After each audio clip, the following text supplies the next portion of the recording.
is sufficient. God himself paid the price. And Jesus said, I am. I'm a non-vegetarian. 21st century will belong to vegetarians. This cause of death in the world. Veg or non-veg? If I prove that an apple is better than a mango, that doesn't mean mango is prohibited. I have some problems with this. Man has become an animal. He's more like a lawyer than like a scientist. Quran is incomplete. There's a misconception. Neither a single verse which is against established fact. And I challenge Dr. William Campbell. It's a different situation. I will not tempt God. I apologize if I've hurt the feelings of any Christians. It was just a reply to Dr. William Campbell's book. Brother has asked a very complicated question. The answer is very clear. Major, minor religion, fraud is prohibited. Ask me a direct question, I'll be too willing to give you a reply. Is milk veg or non-veg? If this was not done, life on the earth would have ceased to exist. Then could you please prove it authentically? The word Trinity doesn't exist. सीधी सी बात है. Smoking is prohibited. That's final. I hope I have answered properly. It's illogical and unfounded. That does not mean Quran is wrong. It has really moved me.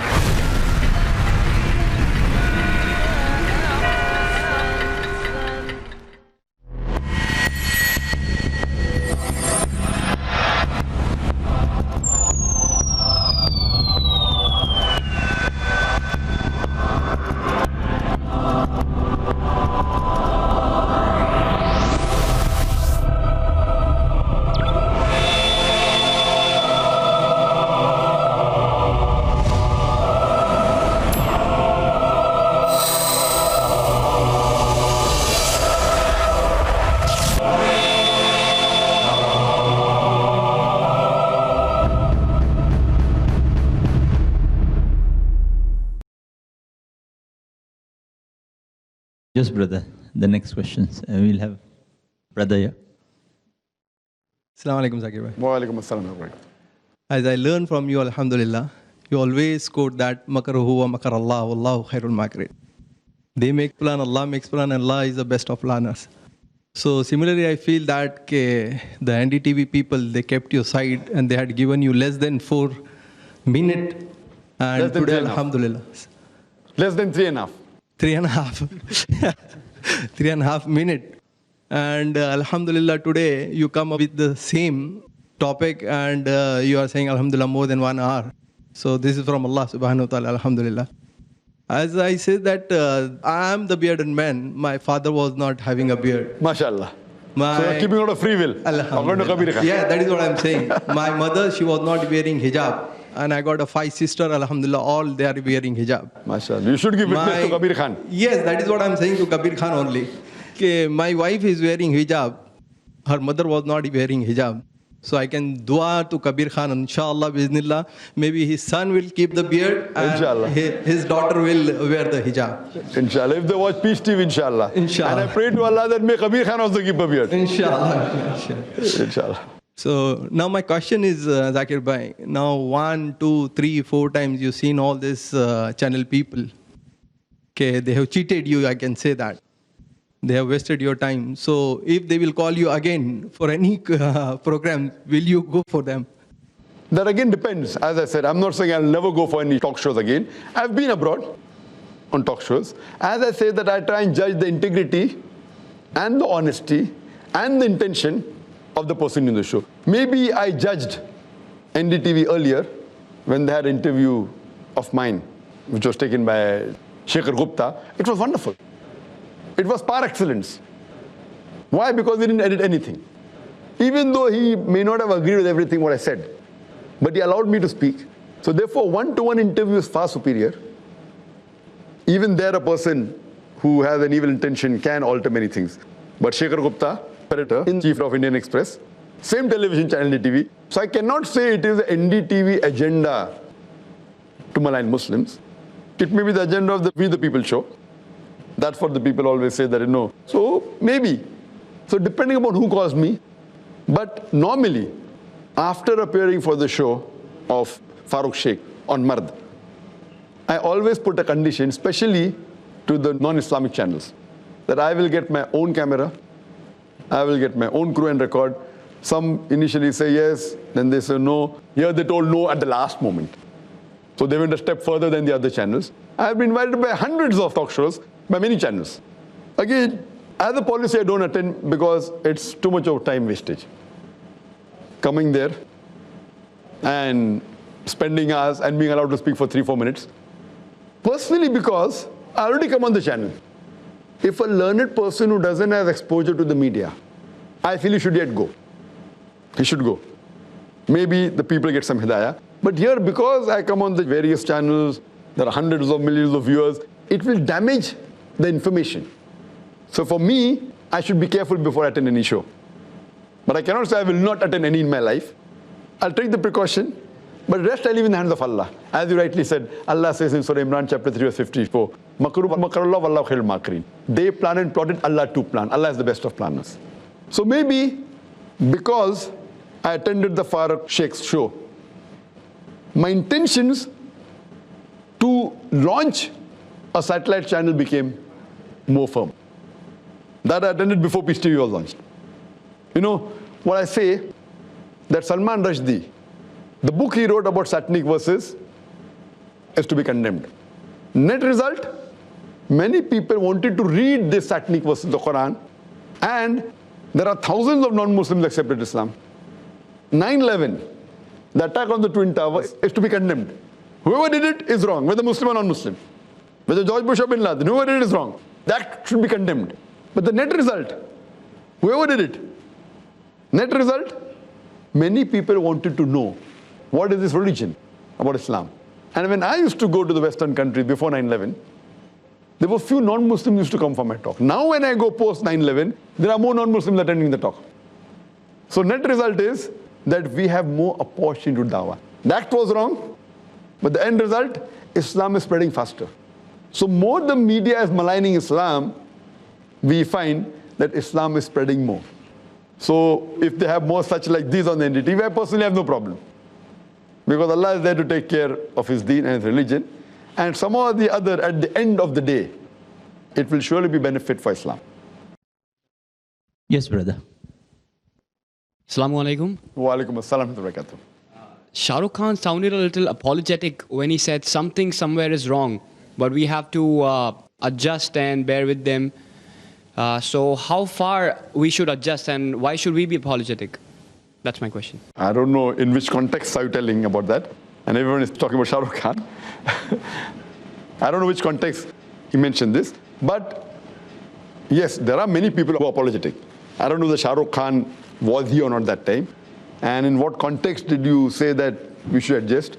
But normally, for a person, there are people who are many a time afraid to keep a beard, even if they want to keep, thinking that they can be victimized. In that context, if some people are getting afraid to keep a beard or wear a cap that they'll be recognized as Muslim and they'll be victimized, which a person should not get scared. But some people, the taqwa may not be that strong. And there are cases where riots take place in certain countries, in certain cities, and if out of fear someone does that, so may Allah forgive them. In this case, if somebody chooses certain things and don't choose, it depends upon them. Yes, brother. Assalamu alaikum. My name is Tanveer Sheikh. By profession, I'm a businessman. I have got two quick questions. Number one is, after watching the program, it appeared that Barkadat and Kabir Khan were trying to promote a new religion known as the moderate Islam, where everything that Islam permits is prohibited and everything that Islam prohibits is permitted in this religion. So your opinion about that? And number two, I have seen you in many live debates all over the world. How do you find the experience of a live debate as compared to a debate on TV show? Jazakallah. As far as Barkhadat and Kabir Khan promoting moderate Muslim, that has been answered in the email very clearly. I did not comment further that when I spoke, if you see the full debate, I was asked only 4 questions by Barkhadat. And in these 4 questions, I was interjected by her more than 12 times. On average, every question she interjected thrice, not allowing me to complete. And Kabir Khan also interjected me thrice. So this shows that even if they give me 3.5 minutes, if they give 3.5 minutes to me, okay, speak for 3.5 minutes, or speak 1 minute without interjection, I don't mind. I don't mind going on a show, even speak for 3 minutes, saying, okay, here, you have got 3 times 1 minute and 1 time half minute, I've got no problem. Give me 4 times. But saying a sentence, 20 seconds, again interjecting, again asking a second question, this is an expertise of a person who's well versed. Not that I wasn't aware, but I being on the panel, not the moderate, I could not do anything.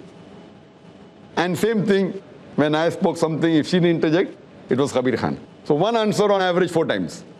Once by Kabir Khan and thrice by Barkhadat. But irrespective of what it is, I did make my point clear that Muslim is a person who submits his will to God. It's not submitting the will to Kabir or to Barkha. It's submitting the will to God. What's the will of God? Read the Quran. And Quran says, Rasul, you have to go to the Hadith. So if you want to know what a true Muslim is, you have to read the Quran and follow the commandments. Go to the Hadith and read, that's it. And any scholar will say anything, if it matches with Quran and Sahih Hadith, you follow. What I say also has got no value in Islam. If what I say matches with the Quran and Sahih Hadith, you follow it. So even if Barkhadat says something about Islam, if it matches with Quran and Sahih Hadith, you follow. If it doesn't match it, you leave it aside. As far as the difference between a live debate conducted in public and the debate conducted in a TV show, the difference is that in a live debate, when we have a public debate, and you have seen many of the debates that I've taken part in, it's a normal format is given.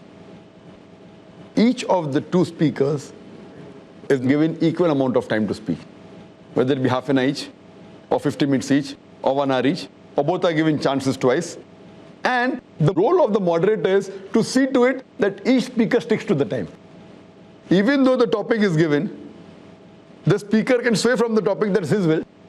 It is the audience who is the judge. And the role of the moderator is to keep the time and to see to it that the questions are given equally to both the speakers, both having different views. In a TV talk show, it is not like the one we have in the public. When you have a TV talk show, the moderator is here also supposed to be neutral, which is never the case. In a panel debate, the moderator normally is not neutral. Rarely will you find a talk show in where the moderator is really moderate, means neutral, unbiased. Most of the time, depending upon the agenda of the moderator or of the producer, they can sway the debate. If the 2 people who are debating, the moderator may give more time to the view he or she likes and may give less time. There is no timekeeping like the way we have in a public debate. In this context, that is more fair. This is unfair, where a lot depends on the moderator and even on the producer. If he does not like the view of the person who has won the debate, in the post-production, he can chop off his answers. In the live debate, you cannot. So if a live debate is recorded and shown on the channel, that is far better. Fine, even a live debate can be edited, but since both the parties have a recording, if someone tries to edit and show a wrong version, the other party also has a copy. Here, if you tell that I'm coming on your TV show for a debate, let me get my cameras, no one will agree.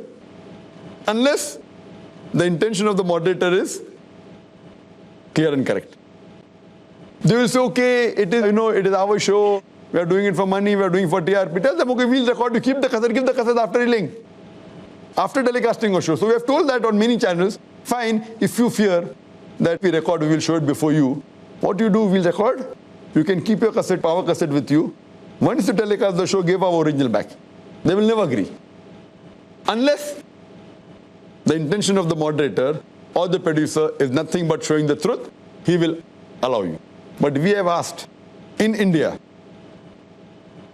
more than 100 times when I've been called for panel discussions, or for TV interviews, or for a panel debate, that let us get our cameras. Initially they may agree, but before the show backed out. So this shows the intention of the moderator. So therefore I prefer having a public debate in the public rather than on the TV show. Let's take a break before we continue further.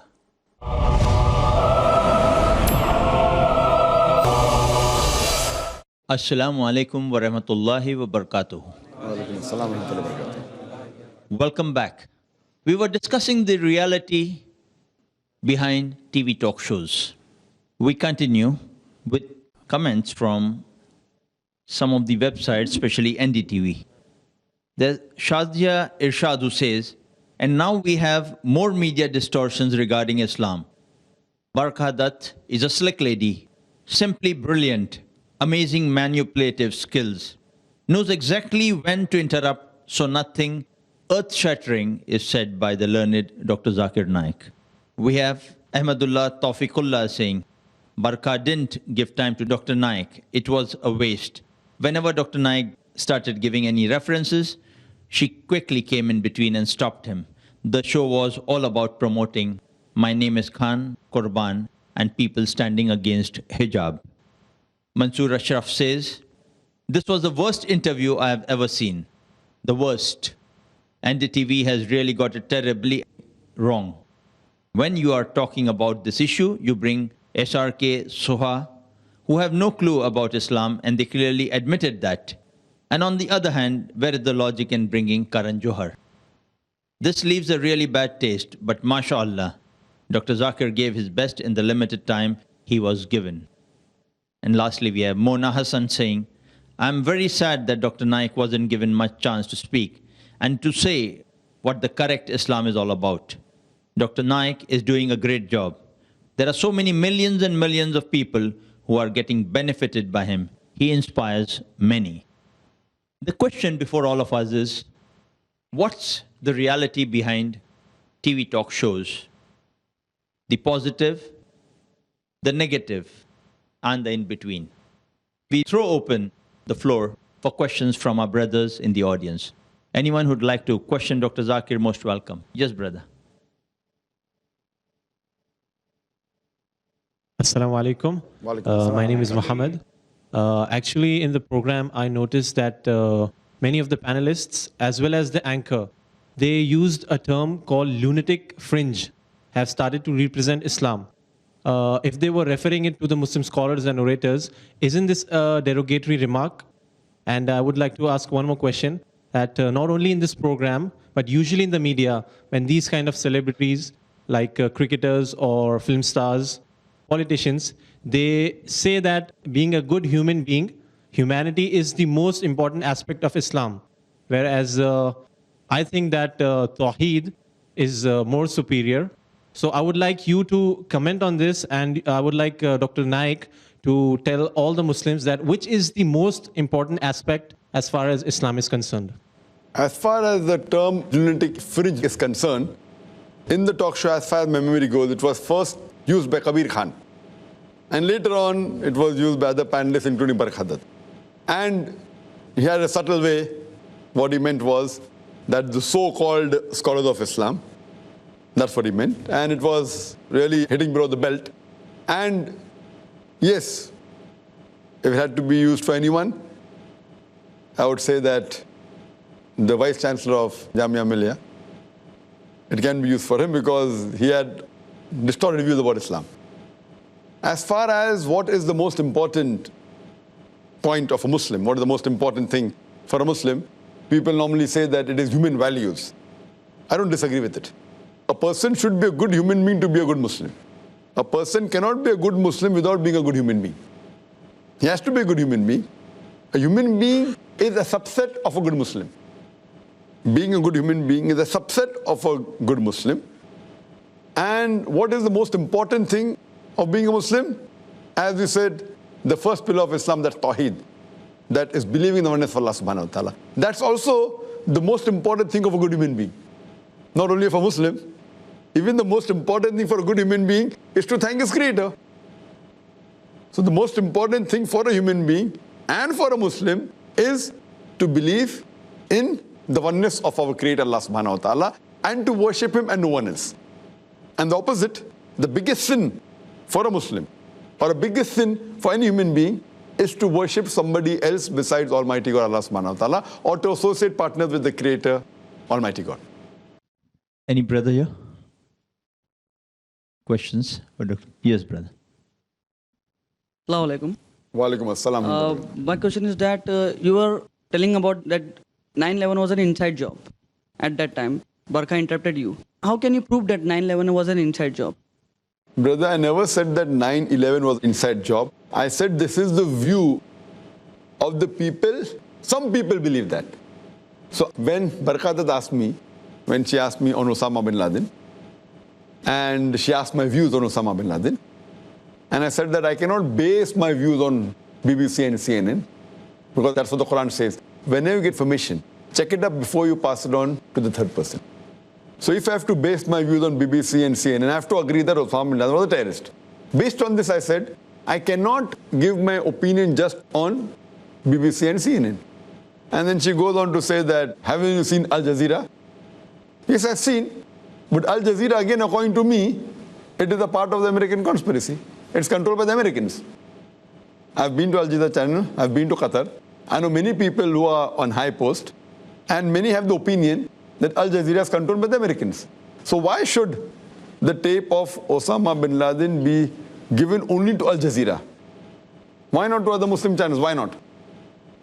Fine, again, what I told her, that I have seen even Al Jazeera, but I've even seen Loose Change. Now, Loose Change, there are many documentaries that are available in America, made by the Americans, which prove that 9/11 was an inside job. And I, being a man of research, I told her, I keep on traveling, and I see the evidence from both the sides. Now, logically, if you see the evidence shown on BBC and CNN and shown on Al Jazeera, compared to what is shown in Loose Change, 9/11, and various other documentaries, and especially, there was an article that even came in Times of India, that there were 75 American scientists holding top posts in various universities who said that we cannot agree that 9/11 could have been done by few Arabs. It's impossible. And we are going to expose the truth. And they said that this has to be an inside job. Who? Not normal Americans, American scientists and professors. Now, here you have on one side American scientists and professors who are giving their view, and here you have clippings which are shown on Al Jazeera, which many of them say it is morphed. And as I give an example, that those who know the media well, and I give an example, that when they showed the Taliban beating the women, one of the experts said, and there was a couple, Malaysian couple, who have been for a couple of months in Afghanistan. They're doctors. They are normal people. Husband and wife, both of them doctors. And many other people, they said that because they lived with Taliban, they know how the Taliban wear the turban. And what is shown on the BBC, CNN, National Geography, it is not the way the Taliban tie the turban. Because we, as non-Arabs, we do not find a difference in how the Saudi ties his turban, how does the Kuwaiti tie his turban, or Emirati. But these people know there's a different style. The Saudi Arab wears a turban, the Kuwaiti Arab wears a turban. First, it's the same. First, most of the Chinese look alike. But the Chinese know what is the difference between the different Chinese. And the same thing. Once it was asked to Yuan Redley that what is your view about Al-Qaeda. Now, she was there, she lived with Taliban. She went to expose the Taliban. She went to expose the evil done by them. But when she goes to Afghanistan, she's arrested by the Taliban. And when she's arrested, she thinks now she's going to be slaughtered. She's going to be raped. And she thinks this is the last moment of her life. But they surround her, and she's wondering that the last day of the life. They surround her and they are silent, and she's wondering what happened. Then after a lot of, maybe a couple of hours, there's a lady who comes and checks whether she has any weapon. She's so irritated that if you wanted me to know, she puts up her skirts and shows that she has nothing. And all the Taliban turn away. They look the other side. So she's saying that to destroy the Taliban, even if you send some undergarments by plane and drop it, they'll be destroyed. That means how modest they are. This is said by a British reporter who goes to Afghanistan. And later on, she realizes the way they treated her.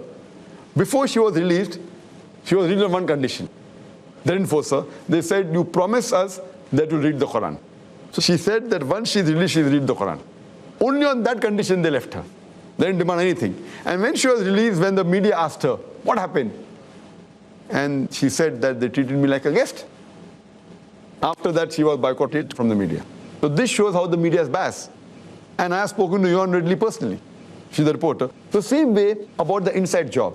When you see these documentaries on 9/11 or Loose Change again is a documentary which gives various evidences why 9/11 was an inside job. And time will not permit me to give all details. If you see my video cassette, is terrorism a Muslim monopoly? And terrorism and jihad, I've spoken about this. Just to mention a few. They said that it's not possible that an aircraft, when it collides into the Twin Towers can crumble down. Immediately the person who constructed the Twin Tower said, it's not possible that the fuel of the aeroplane can melt the iron bars of the Twin Towers. It requires more than 2,000 degrees. And that's not the degree of the fuel. 2000 degrees centigrade. It's impossible. Immediately, within 2 days, the person who made the statement was sacked. Similarly, those who spoke against 9/11, the 75 scientists, even they were sent on a long holiday. They were sacked. So when America speaks about freedom of speech, why do they don't want anyone to speak against them? Furthermore, they say that if a plane is going to crash into the Twin Towers, surely it's not possible to swirl the plane with so much accuracy. And to say that a few people did training just for a couple of months, even pilots who are experienced for 20 years, for 30 years, it's impossible to turn a Boeing jet with such accuracy. Furthermore, they give evidence. And how do they give evidence? That someone spoke from the phone, from the mobile, from the plane. So what they're saying in that loose change, that mobile companies are spending millions of dollars to let the waves reach at such a height that the plane is. Now, how is it possible that the mobile phone could be heard from such a level? And what they say, that the person who spoke on the mobile, he speaks to his mother, Mark Bingham. So he tells his mother that I am Mark Bingham speaking. I am Mark Bingham speaking. Now, if I speak to my mother, I'll say I'm Zakir speaking. I'll say I'm Zakir Naik speaking. So no son will tell the surname to his mother. So this shows that that was again a gimmick or a planted evidence. I'm Mark Bingham speaking, and the whole plane is being sabotaged and we are being taken as hostage. So this shows that this was a sabotage. And furthermore, one of the air hostesses saying, oh, there are buildings, there is water. All the air hostesses know that building and water is there. So these evidence is shown. And furthermore, the plane that crashed into the Pentagon, they say that the CIA is so much well informed that even a bird cannot fly over the Pentagon. And imagine a plane comes and crashes into it. And the crater that was created by that plane was round. If a plane crashes into the Pentagon, besides the body of the plane, even the wings will make some dent in the building. There was no evidence of any wings found outside the Pentagon. But it can be a torpedo which was sent. And several such evidences. You can give a lecture on that. I don't intend doing that. So based on this, I say that the evidence shown in loose chain are far superior than what is shown on BBC and CNN. Yet, I'm not saying inside job. I said there are possibilities. Same with Bin Laden. I don't say that Bin Laden is not a terrorist. I said, I don't know. I don't say he's a terrorist, neither do I say he's a saint. I'm being neutral. Seeing the evidence on both the sides, Allahu Alam. But the evidence shown on the other side is far superior, far more logical. 75 scientists speaking, they're non-Muslims, they're Americans. Why should they speak against the government? Why should they speak in favor of Muslims? Do you think somebody has bribed them?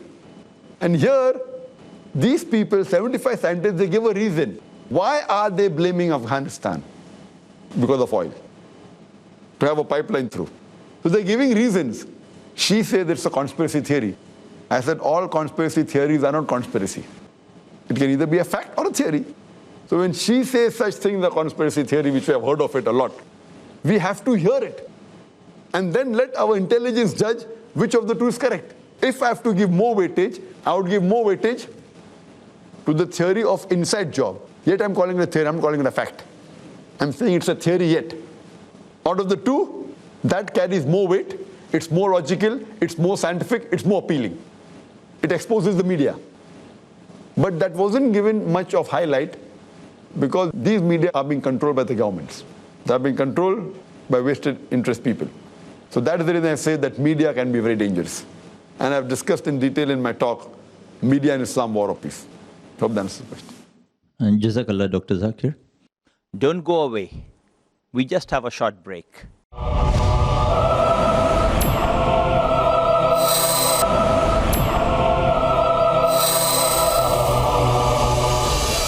Assalamu alaikum wa rahmatullahi wa barakatuhu. Nice to have you back on the program again. TV talk shows and analysis. A few questions and comments from the websites. We have Roxana Parveen asking, as a world-renowned scholar, Dr. Zakir should have put certain conditions before the show. He has his own and best reputation among them. I think he has already answered that, but she says, further comment, without certain conditions, he could have just sent his son. Would have been the youngest, yet most knowledgeable and more than sufficient person alone. Inshallah. I think we take that as already answered. We have Ajmal Rashid who says, okay, Arup, you're right. Be that person of any religion, terrorism should be condemned in all forms. But please tell me why the specific term Muslim terrorist is used and not Hindu terrorist or Christian terrorist or Zionist terrorist. This was the issue of debate that day. Stereotype. Zakir started with the same topic when he was interrupted. One more thing I want to add. I'm not supporting the term Hindu terrorist. I'm just saying Muslim terrorist terminology should be stopped too. Arif Muhammad says, and this debate was only to promote NDTV and nothing else. And indirectly, Barkha's so-called best journalist never allowed Zakir Naik to speak. In fact, he was speaking sense amongst all the nonsense people sitting there. Syed Ahmad says, Zakir Naik has never defended Taliban and Al-Qaeda. Rather, he said he is not sure who is behind that until he gets the truth. On the note, we throw the floor open for questions from the audience. Any brother here? Yes, brother. Assalamu alaikum. Walaikum assalam wa barakatuh. I mean, during the show, a need was raised, like there should be a representative or a leader who can speak on behalf of Muslims. So how do you address this requirement? Jazakallah. So of course, I do agree.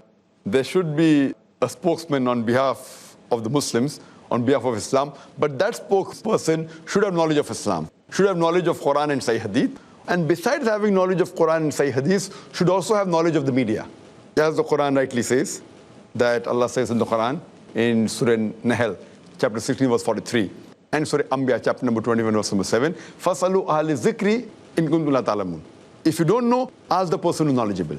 So we should have a spokesperson who has knowledge on Quran and Sahih Hadith, and should also have knowledge of the media. Because when he's coming on the media, he should know how the media can twist his words. So we should have a right person who has knowledge of both, so that he can present the media, and this is the only way how the misconceptions about Islam from the media can be removed. Yes, any brother? Yes, brother. I would like to ask, why don't you arrange a panel discussion on Peace TV? Why don't I have such a panel discussion on Peace TV? Yes, we can have. Not that we cannot have. Inshallah, if Allah wills. But not such a panel discussion. Panel discussion, not such a panel discussion. Such a panel discussion, twisting the view, would be un-Islamic. Even if someone pays me $1 million, I cannot do it. I'm not here to earn money. Such a panel discussion I can't have. Yes, but panel discussions, and we do have. We have had many discussions, group discussion we call, same as panel discussion, of scholars on the Peace TV English, also Peace TV Urdu. But we had very few times that a panel discussion along with audience. This is one of the few ones that we have. But normally when we have a panel discussion, we have a moderator who is mashallah honest and sees to it that he gives that opportunity without cutting the view of any particular panelist. We have had several. I think it's called in the Peace TV English, Islam under microscope. And in Peace TV Urdu, it's called as Ilmi Guftugu. Hope that answers the question. Jazakallah. A few comments from the website.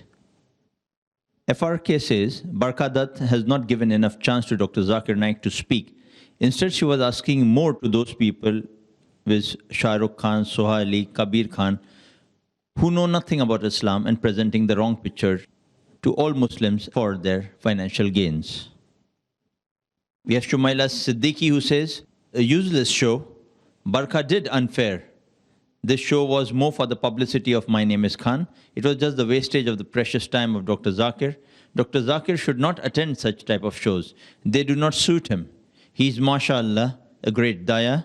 He should not waste his time on such useless shows.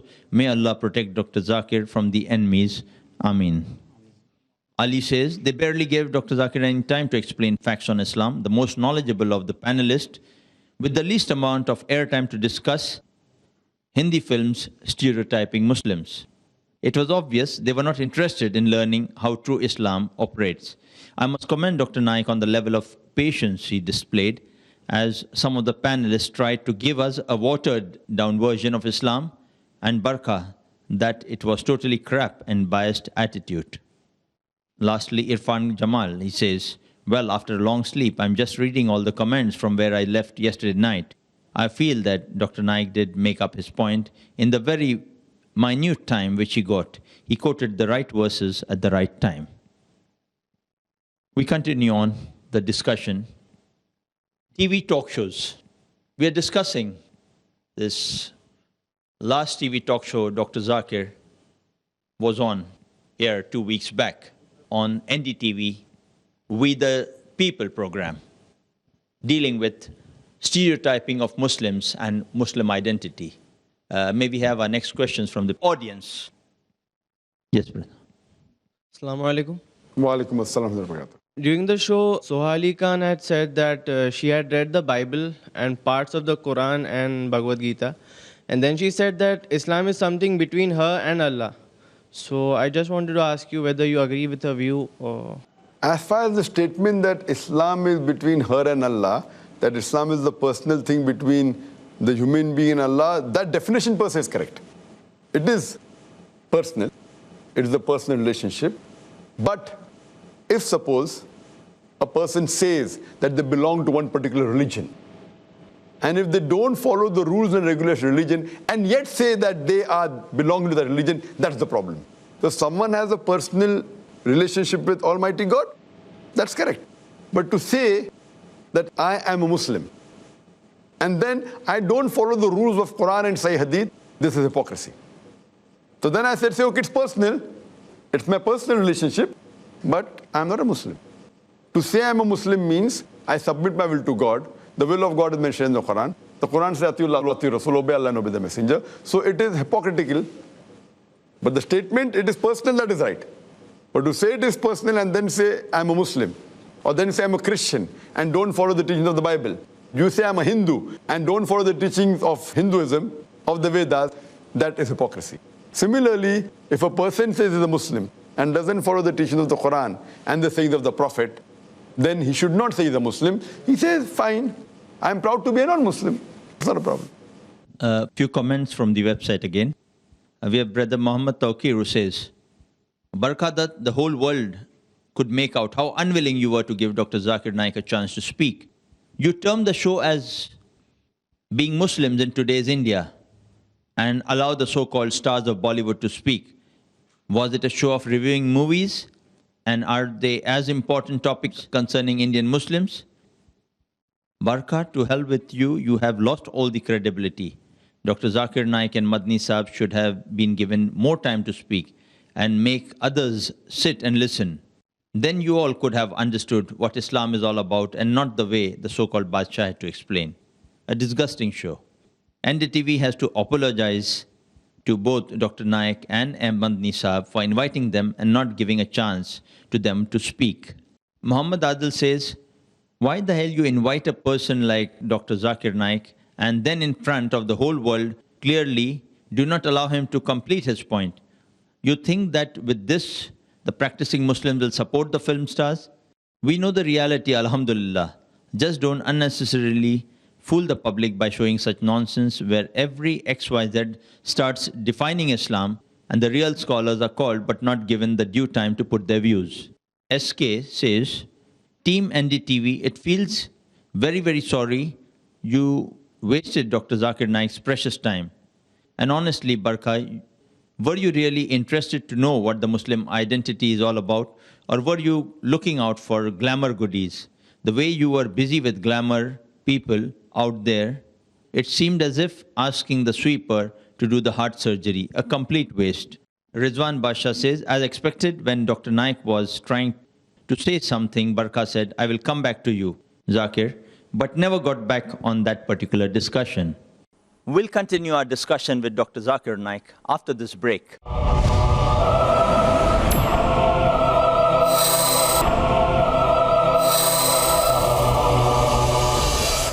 Brothers and sisters, Assalamu alaikum wa rahmatullahi wa barakatuhu.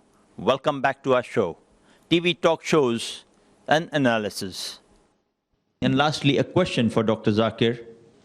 Zakir Naik, he is tuned to provide an explanatory answer on every single occasion. In the discussions like these, you get a focus time of about 15 to 30 seconds. If you first give an analogy and try to explain the real thing, by then the discussion moderator will cut you short, even before the analogy is complete. What remains in the audience will be the half-told analogy. In this fast food kind of situation, the answers have to be very quick. If it is not possible, then don't take part in this. That would be the best situation. It will be a complete waste of time of people like Dr. Zakir. His time is better spent in some other work than taking part here. If you look at Shah Rukh, he seems to be a master of these kind of discussions. He has 2-sentence answers for almost every question that is posed. If at all something can be done, then IRF will inshallah put some effort on coming up with 2-sentence answers, and then it will be worth a discussion to watch. There's another brother, Yavar Beg, who says, as Amanullah said earlier, Dr. Zakir must train himself to respond effectively on such shows if he wants to go on them. Personally, I would strongly advise against it. There is a difference between speaking on a TV channel your own and speaking in someone else's show.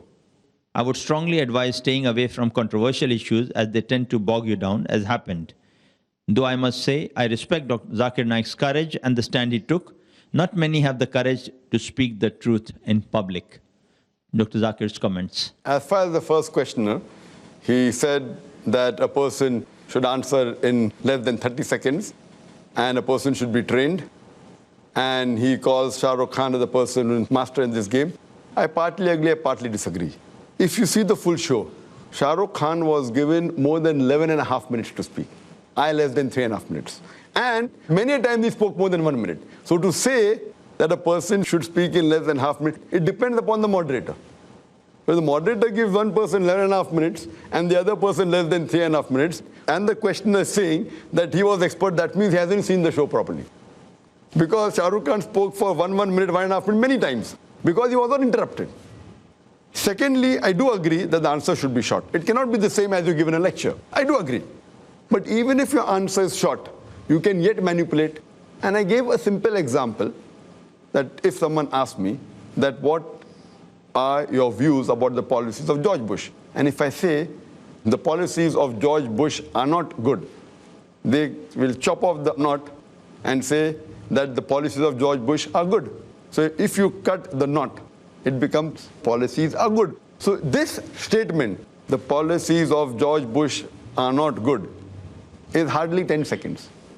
Even that can be chopped. So the person who's giving the comment, I think, is not an expert in the media. I do agree it should be short.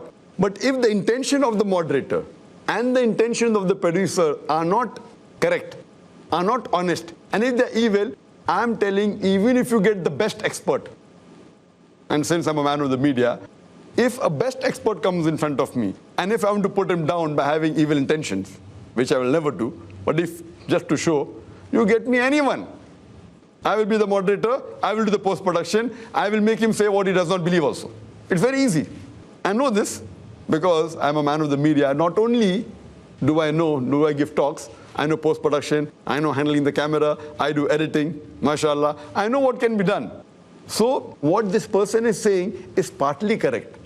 But then for a person to say that a person should be trained and then come, the best trained person, if he comes for a TV talk show like this, and if the moderator has evil intention, and if the producer has evil intention, I should say he should not go on the show. So to say that IRF should come with 1-line answers, we already have that on the internet. We have few second answers, we have got few minutes, we have got lectures of 1 hour. But a person with evil intention, if he's the moderator, or she's the moderator, or the producers, it's best not to go on such a show, or to have your own cameras recording it, or if such thing happens, as we received emails from hundreds of the viewers, expose them. So this what we are doing today is exposing the truth. Exposing what happens behind a talk show. Everything what you see on the channel may not be the reality. Jazakallah, Dr. Zakir, for that candid comment. May we have some more queries from the audience? Yes, brother. Assalamu alaikum wa rahmatullah. Wa alaikum assalam. Brother, Soha made a comment on the show saying that majority of the Muslims are represented by the so-called moderate Muslims who are not practicing. And Brother Najib also added that they comprise of almost 99% of them. So how important is the majority?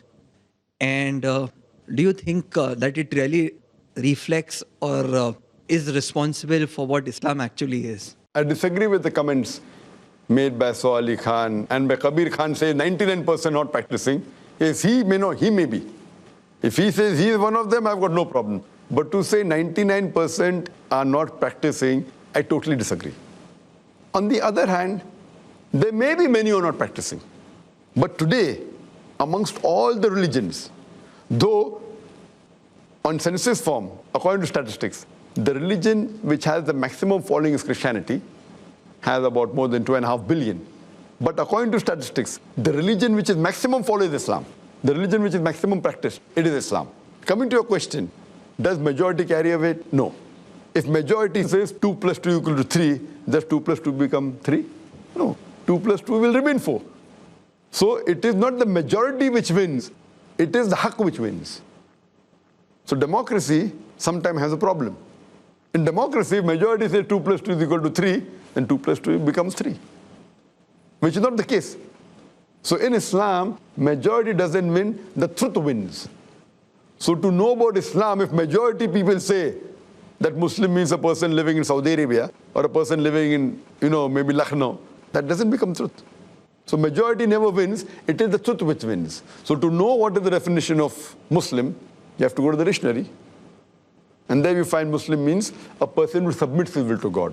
So a Muslim is a person who follows the commandments of Almighty God and the last and final messenger, Prophet Muhammad, peace be upon him. Yes, brother. Brother, while the show, Shah Rukh Khan made a comment about Salah, that namaz jo hai niyat se padhi jati hai, and he believes that namaz hamesha niyat se padhi jati hai. I would like to have your comments on it and the importance of Salah in Islam. Yes, I do agree that Shah Rukh Khan had said that Salah is to be paid with. Niyat is very important. Intention is important. If there's no intention, then Salah will be like gymnastics. So I do agree with this. Therefore, I said many things he said was correct. Though he said it that Salah is important, but Barakah, do you pray? So here, she even wants to expose Shah Rukh Khan. He said it's important to pray, but she asked, do you pray? And then he said that, I have to admit I don't pray 5 times. That means when he made a positive comment about Islam, Barakah goes out of the way to expose him. When a person says praying is good, at least he's not doing kufr. See, a person who says praying is not required, then he becomes a kafir. Based on the hadith of Sahih Muslim, that the difference between iman and kufr is salah. If a person does not pray and says it is required to pray, he's not a kafir. He's agreeing that it is a fard, it's important, but he is lacking it. He's not able to do the fard. So here, Shah Rukh Khan agreed that Salah is important. And his statement that Salah is paid with niyat is correct, but with niyat and also the way the Prophet showed us. So Prophet did say that niyat is important. Same thing with fasting. Without niyah, the fasting is useless. It will be like starvation. But with niyah also you have to follow the rules and regulations that you have to stop eating before the break of dawn, eating and drinking until sunset. Similarly in Salah, besides niyah, even the postures as described by the Prophet. The Prophet said, pray as you see me pray. So Salah is the second pillar of Islam after Tawheed, after believing in one God.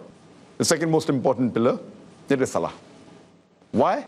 Because Salah, as I say, is a programming towards righteousness. It keeps you on the right track, and that is the reason it's mentioned in the Quran and several hadith that you should pray 5 times a day minimum. Hope that answers the question. Any questions from the brother? Yeah? Yes, brother. Assalamu alaikum, Zakir Naik. Wa alaikum assalam. This is regarding Kabir Khan. He said that I am a Muslim, but I reject all the rituals of Islam. But Islam is in my culture. So what's your comment on that? Same thing, he says, I am a Muslim, but I reject the rituals of Islam. So how can he be a Muslim? Rituals means the practices mentioned in the Quran and Sahih Hadith. The person who practices Islam is called as a Muslim. If he rejects the practice of Islam, how can he be called a Muslim? He can be called a pseudo-Muslim. Islam is in my culture. See, the culture is different, Muslim culture is different, and Islam is different. Islamic culture includes the rituals. If you say Muslim culture, talking about the culture of the country, it is different. We're talking about Islamic culture. Islamic culture is part of Islam. So he says he doesn't follow the Islamic rituals, but follow the Islamic culture. I don't understand what he's trying to say. Is he speaking English? We'll continue with the comments after the break. Assalamu alaikum wa rahmatullahi wa barakatuhu. Welcome back to the program, TV talk shows and analysis. A few comments from our website. We have Hasibullah Rahimi who says, I found this program a waste of time. Fayaz Salafi says, well, it was completely a flop show, wasting our precious time, where Dr. Zakir Naik was not given an opportunity to speak for truth, to convince all these illiterate Muslims as well as non-Muslims. Shah Rukh and Karan were given every possible moment to speak for nothing. Faria Wani says, the show was more about Shah Rukh, Karan, rather than Islam. That's funny, you ask about Islam to someone who himself says, I don't have much knowledge about Islam. Noreen Fatima says, I didn't like this program. It was nothing but a waste of time. Duration of the program was very limited. Plus, they invited too many guests. Barkha didn't give chance to Dr. Zakir. I think this program was to discuss movies, not Islam. I don't understand why these so-called liberal Muslims don't simply accept that they don't have courage to practice Islam. They are interested in worldly benefits only. And lastly, Ikra Chuktai says, what a waste of time. Barkha was really not interested in knowing about the Muslim identity. All she was busy was in cutting off Dr. Zakir Naik's comments and not letting him complete his point of view. How sad to see people with so much knowledge and education are still illiterate when it comes to seeking the knowledge of Islam. They are so very confused and very bad listeners.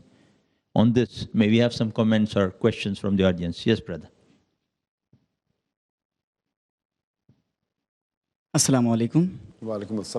In this present scenario, as we see that there is so much of media deceiving, and every day there is new channel that which is coming up by the non-Muslims, and they give a biased news. So how important it is for the Muslims to start their own news channels, and what steps is Peace TV and Dr. Zakir personally is taking to start a news channel? Please comment. I do agree with you that in the present scenario, having a news channel is very important. But you say, what are the Muslims doing for news channels? There are many Muslims which have news channels, but they aren't Islamic channels. There are many Muslims who own news channels, but maybe they may be towing the same lines as the non-Muslims, trying to get a higher TRP, trying to present what is wanted by the people, rather than presenting the truth. So we have very few or hardly any news channel which would present the truth, even if it would hurt them. A person who presents the truth, as long as it doesn't hurt them, is an average person. A person who presents falsehood for the benefit is a person who's not a good person. But the right person and the bold person, the truthful person is that which will present the truth even if it hurts the channel. So it requires such channels which speak the truth and which present what is right. As far as starting a news channel, it is there in my agenda. When will it happen? Allahu Alam. Allah knows. Whether we do it or somebody else will come and do it. But there's a dire need of having a channel which speaks the truth about the media, or rather having a true current affairs channel. I wouldn't say an Islamic channel, because we have Islamic channels already. What we require is a true current affairs channel which speaks the truth. And if a Muslim has done some crime, then the Muslim should be condemned after giving him a fair hearing. That doesn't mean that we should only praise the Muslims. There are black sheep in the community. So if that Muslim has done something wrong against humanity, against Islam, he should be condemned. But at the same time, we should expose those people who are trying to tarnish the image of Islam. Allah knows best when and how soon would this channel come up. But we pray to Allah subhanahu wa ta'ala that may He help the world have a true, unbiased news channel so that the world will come to know what is actually happening rather than show the things which will benefit a few people. Our audience would, I'm sure, be interested in this critical comment, criticizing Dr. Zakir for going on this TV talk show. Is Dr. Javed Iqbal Bhatt. He writes in a newspaper article on the topic, The Problem of Being Naik. He says, Dr. Zakir's approach to debates and discussions is not only harmful to him, but also to his avid followers. Of all the errors made by the eminent Islamic scholar, Dr. Zakir Naik, none is perhaps more embarrassing. Some tend to replace embarrassing with serious. That his rash decision to enter into a studio of the NDTV. Even the little which he expressed was edited, broken and clipped to fit in with the scheme of We the People. Sandwiched between a temptingly clad Soha Ali Khan and a vice-chancellor of the Jamia Millia Islamia, he was a piteous picture. The chapter this was that heartthrob, with phenomenal memory, ended up loosening the screws of his millions of fans. Next time you tune into Peace TV, a cornered Zakir of the NDTV would flash in the mind. It was a serious error of judgment because he was pathetically unprepared. He seemed to have entered to deliver a sermon. A sermon is different from a debate. When everything else is snapped away, a sermon is a monologue. One person is permitted to speak without interruption. And similar comments from Dr. Javed. We would like Dr. Zakir to throw more light on this critic. This is a comment that was earlier given in Amanullah, somewhat similar, but in a more lighter vein than Dr. Javed, that, you should be more prepared, etc. I'm a man of the media, and giving talks, having lectures, having debates is my profession, and I've trained many people. But again, what I would like to say, which I said earlier, that he himself was contradicting Dr. Javed when he says that Dr. Zakir Naik, he showed a pitiable picture and what he spoke was edited. So when he agrees that there is injustice done in the editing, how can he blame me? So what he should have said that Dr. Zakir Naik did not realize that he would be edited or something like that would be much better. When he realized that these things are going to be edited, even if we get an expert, as I said earlier, even if we get an expert who's well versed in answering, if the intention of the moderator and the producer is evil and unjust and dishonest, the expert also cannot do anything. So the reason we appear, as I said, we didn't realize that the producer of this show, I don't know who it is, and the moderator would go to such limits in editing and not giving an opportunity for me to speak. Based on this, as is the policy that I have, as far as the viewers are concerned, I thought that would be the case. I thought. But when I downloaded the views of the fans, as I mentioned earlier, I thought what Dr. Javed thought, that maybe, the people would feel very sad. But when I downloaded the views of the people from the website of NDTV, Facebook, and the other websites, I realized that 2/3 were in my favor. It was rather exposing Barkhadat. And what you're reading now, everything is there. It's not only the positive ones are being said, even the negative ones are being said. So more than 2/3 have either realized, or maybe these are the people who know the media well and realize it wasn't given. And there were some who appreciated her, the way she handled, not knowing the scenario.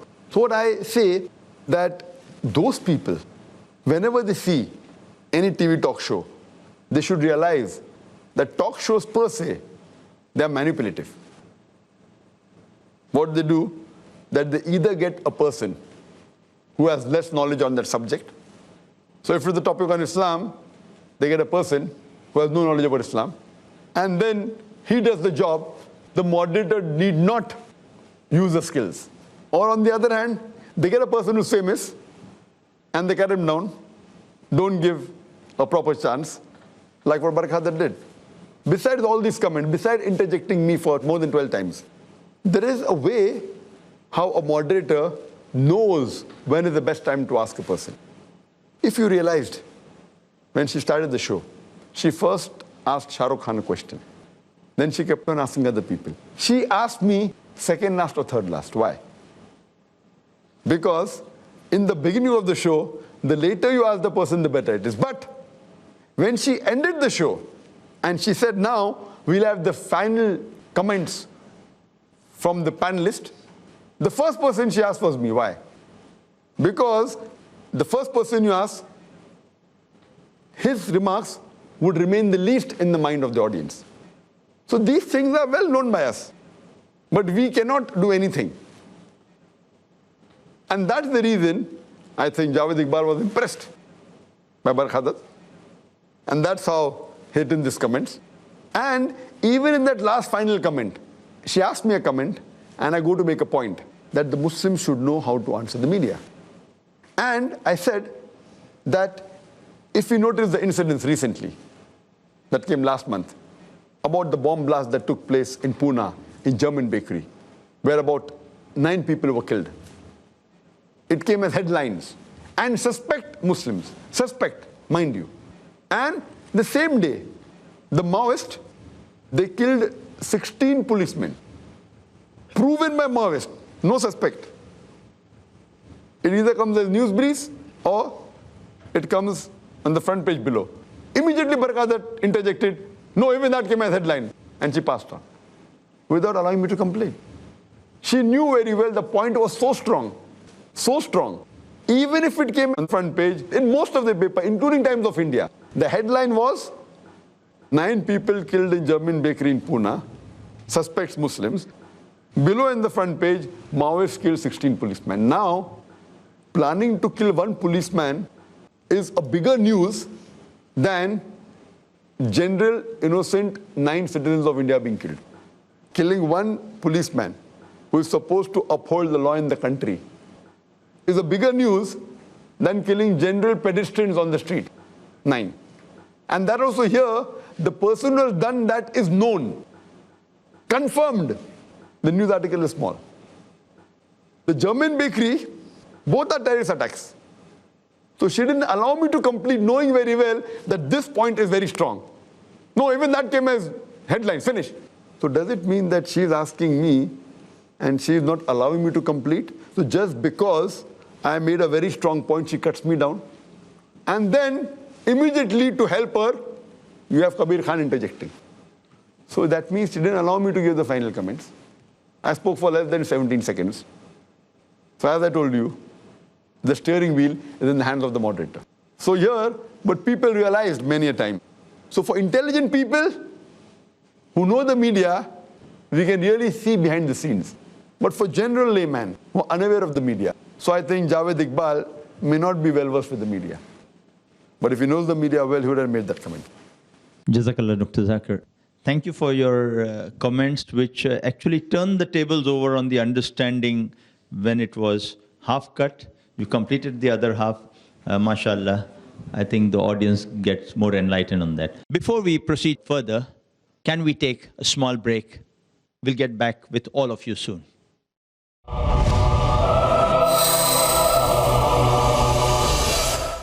Assalamu alaikum wa rahmatullahi wa barakatuhu. It's a pleasure to have you all back again on this discussion on TV talk shows and analysis. The next question from the brother at the back. Assalamu alaikum wa rahmatullahi wa barakatuh. Wa alaikum assalam wa rahmatullahi wa barakatuh. There were 2 females from the audience who were discussing about the hijab. First, a Muslim female said that I wear a hijab and I will explain to those who are not wearing a hijab that you should wear a hijab as a Muslim. But then a Muslim female, another Muslim female, she said that she will explain to her. That means she thinks that it is wrong. So she doesn't find it wrong that not wearing a hijab is okay for her. So what are your comments on this compulsion of wearing a hijab as a Muslim? Yes, I do agree that when Barkhadat asked, this girl was wearing a hijab, and she explained that she is wearing hijab out of free will. And then Barkhadat asked her that if another Muslim girl does not wear, would you mind? She said, I wouldn't mind, but I'll explain to her That wasn't taken very well by Barkhadat. Neither one of the panelists, the Najib Jung. Oh, see, that is counseling. That's the problem. That's the problem with fanatic Muslims. He said something like that. That's not the problem. That's the problem with the practicing Muslim. It's not a problem. It is the duty of a practicing Muslim. As I mentioned, Quran says in Surah Al-Imran chapter 3 verse 110, Kuntum khaira ummatin ukhrijat linnas ta'miruna bil ma'ruf wa tanhauna 'anil munkar wa tu'minuna billah. That ye are the best of people evolved for mankind because we enjoy what is good and forbid what is wrong. If we do not enjoy what is good and forbid what is wrong, we aren't the best of people. So Najib Jung, being a vice chancellor of Jamia Millia, doesn't know this verse of the Quran. It's compulsory duty. So he's saying it is a problem with such Muslims. It is the duty of every practicing Muslim. Similarly, that girl who said, that means she does not agree. Yes, she does not mind, but she does not agree. Similarly, when I said that if a person does not have drugs, and if I counsel him don't have drugs, then Najib Jung will be happy. Because the secular world feels that drug is wrong. So just because the secular world feels that the drug is harmful, and when I'm counseling a person who's a drug addict, don't have drugs, they're happy. Similarly, when I have knowledge of the Quran, and I know that modesty is important, and if you hear my talks on women's rights in Islam, that why is hijab required? As the Quran says in Surah Ahzab, chapter 33, verse 59, O Prophet, tell your wives and your daughters and the believing women that when they go abroad, they should put on the cloak, put on the jilbab, so that they shall be recognized and it will prevent them from being molested. One of the reasons for eavesdropping, for molestation, for the rape is the way the girls are dressed up. Besides the rapist being responsible, even the girls and the ladies wearing such clothes are responsible. Tali duat se bachti hai. And I've given various answers. Time doesn't permit me to give a long answer. But if you see my cassette on women's rights in Islam, I've given the reason for hijab, or misconception about Islam. What is the reason for hijab? So a girl who knows this will really want to be modest. On the other hand, the girl who is revealing more than concealing, why is she doing this? Even she knows that by revealing, more people will look at her. So she wants more people to look at her. She may not like being raped, that's a different question. But, you know, as I said, that she is responsible. So what we realize that Islam is a religion which has the solution to the problems of humankind. Most of the religions may say not to rob, not to rape. Islam has a solution how to prevent robbery. Islam has a solution how to prevent rape and molestation. But if everyone follows Islam, then who will go to the fashion shows? Who will see fashion TV? Who will see these movies? So it will be a hit on the billion-dollar industry. So that's the reason this billion-dollar industry, the media, is trying its level best that no one accepts this modest dress code. And that's the reason they have such show, because if everyone agrees with the modest dress code, then this industry would go in a loss. It's appropriate that we have comments from Dr. Zakir on the attacks or negative comments received on the show. We have from non-Muslim brothers. One is Mahesh VK, who says, Dr. Zakir Naik is a big fraud. Dr. Zakir, your comments. Fine, if I'm a fraud, where is the fraud? You point out where the fraud is and I'll accept it. Just by saying so-and-so person is a fraud, you tell me which portion of my speech was a fraud, or which action of mine was a fraud, and analyze it, and if it is the truth, I'll accept it. But just making an allegation without giving proof, it's not a work of an honest person. Modern times requires evidence-based allegations, or keep them merely as allegations, not as statements of facts. Or the statement was a fraud. Yeah, okay. And then we have another brother of a similar kind. His name is Girish. On the website he asks, only Muslims are interested in the crap of Dr. Zakir Naik. If you wanted that, you can better watch it on YouTube or some other channel. Why do you expect NDTV to allow him to lecture and bore the rest of the audience? That you have to ask NDTV, why did they call me? If they didn't want to hear my crap, why did they call me? As someone said, maybe to increase the TRP or to increase the viewership. And the first party said that non-Muslims aren't interested in hearing me. I'm sorry, I disagree with that. For most of my talks, what we have in public, approximately 25% to one-third of the audience are non-Muslims. And that's the reason when you say in the question answer session, we only give opportunity to non-Muslims to ask. And these non-Muslims, you can interview them, they have been living, and the non-Muslims know them. So it can't even be planted like the way they have in the talk shows. So that's how open we are. And even the viewership of the Peace TV, just for the knowledge of the non-Muslim, that 1/3 of the viewers of Peace TV are non-Muslims. Not only in India, in fact, throughout the world, alhamdulillah. Jazakallah, Dr. Zakir. A final comment before we take a break, or any questions if any brother here would like to put forward to Dr. Zakir on this. Yes, brother. Assalamu alaikum. Wa alaikum assalam. Brother, don't you think we are showing too much discomfort after this program and making the skeptics happy with this? I mean, I believe that you can pull it off and you can make many more opportunities after this. That's a very good question. That aren't we overdoing it? Isn't the overreaction by us to do such a show? We'll have many other opportunities. I partly agree with you. And that's what some people said, that don't do the show. But they were more in favor. So doing this show is not mainly regarding NDTV, this show, We the People. We the People and Barkhadat are insignificant for me. I do agree with you. Don't misunderstand that this show is done only about NDTV and Barkhadat. Impossible. If this is your analysis, I agree with you totally. It's a waste of time. But this show mainly is exposing in general what talk shows are. That's the reason if you realize that the earlier 45 minutes, we didn't speak about NDTV. It is the audience which is asking me. If they ask, I have to answer. So basically, NDTV per se is not what is important. It is to let the public know what talk show is about. And since this program was aired recently, we find many questions coming on that. What I would request that even if public ask in general what talk shows are, it's important. So here what is it? That we are having specific time on that issue. Though I have spoken about media, but normally when a person poses me a question in a question and answer session, the answer can't be for more than 3, 4 or 5 minutes.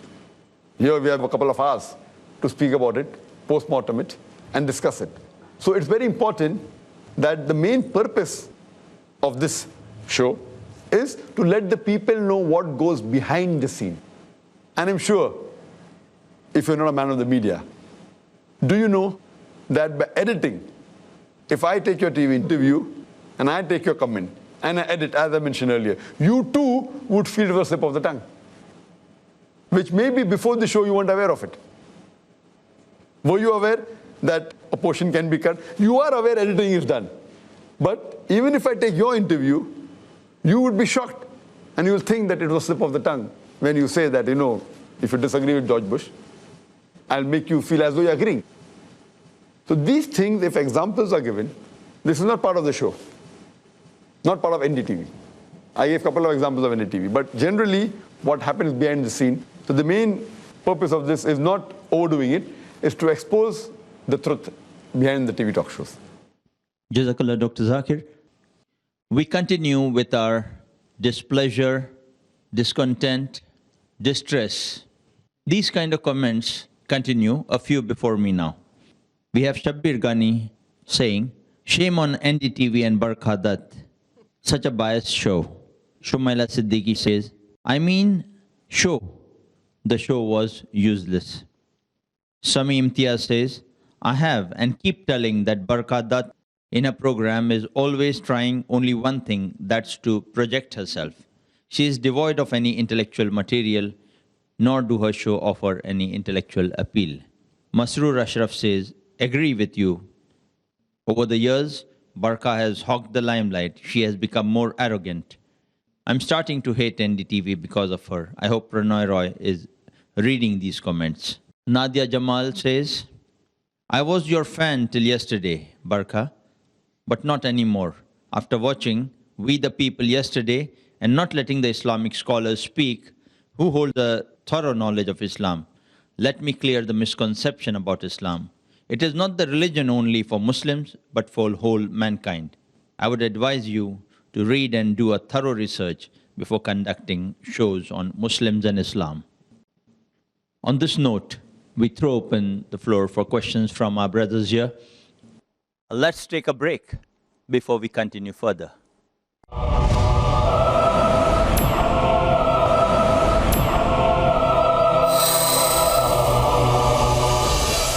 Welcome back to our show, TV talk shows and analysis. Any comments? Yes, brother. Assalamu alaikum, Zakir bhai. Walaikum assalam wa rahmatullah. Zakir bhai, you are a media man. It would be interesting to know your perspective on why the media, not only in India, but all over the world, take so much pleasure in maligning Islam. What are the forces that compel these people to malign Islam at every given opportunity? The question regarding why does media enjoy or why does the media malign Islam? Because, as you're aware, that Islam is the fastest growing religion in the world. And the reason they want to malign is because it is a very good way of getting high TRP. For example, you write a book against Islam and high chance it will become the bestseller. Similarly, you have programs against Muslims and your viewership will increase. Because today Islam is the fastest growing religion. And that's the reason the more the people malign Islam, these people who don't like Islam, they want to promote it. So that's one of the major reasons I feel that the media also loves maligning Islam so that they can benefit from the viewership. Yes, brother.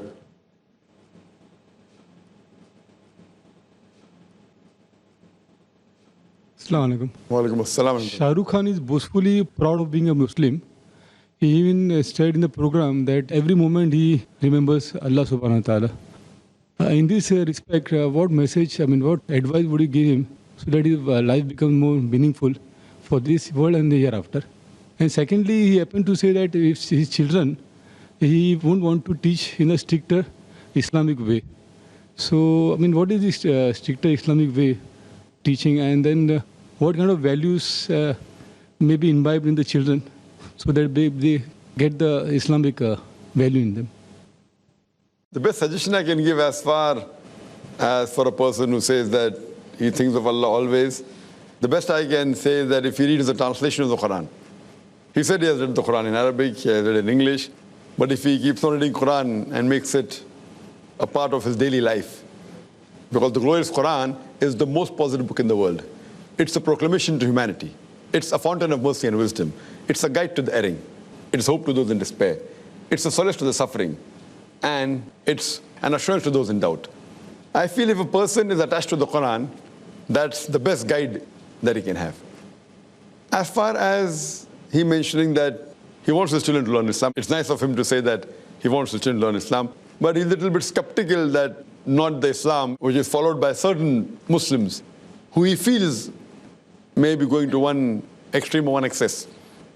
So the best, what I feel, as far as the young generation is there, we should talk to them Islam with reason, logic, and science.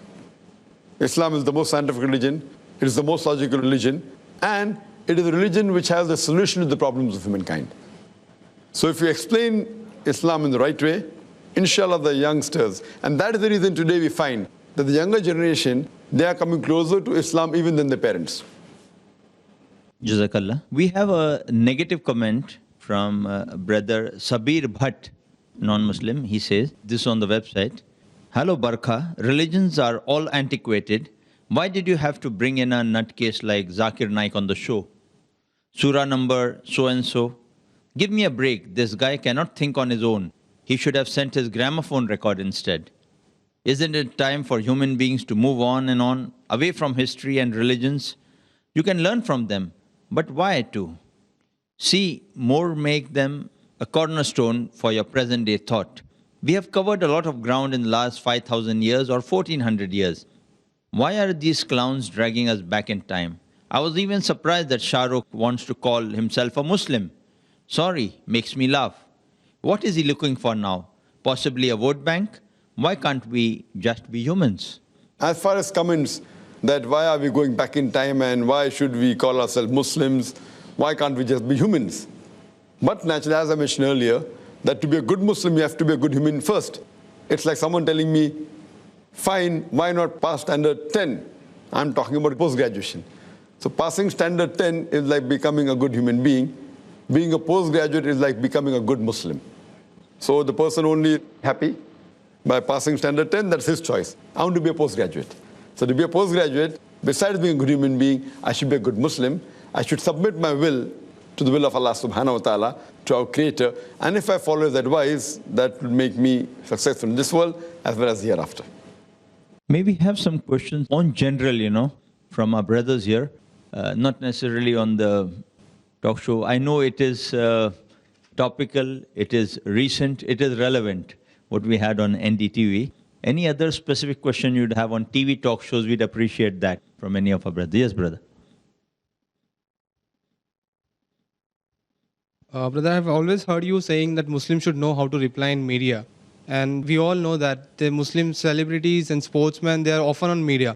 So what would you suggest to these Muslims to how to be interact? Because they feel like Inshallah and Mashallah is only Islam. While talking to media, they say Inshallah, Mashallah, and they feel very proud of it. So what would be your suggestion to such Muslims who are often in media?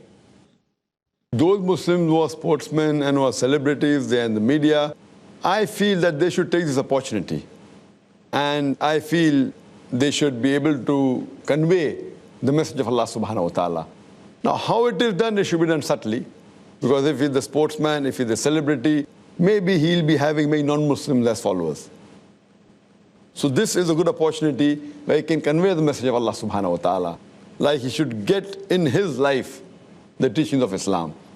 And if the person is a practicing Muslim, he will surely do it. Unfortunately, it's a pity that most of the Muslim celebrities, whether they're sportsmen or whether they're in the film industry, unfortunately, they're far away from practicing Islam. So that gives a very negative picture of Islam.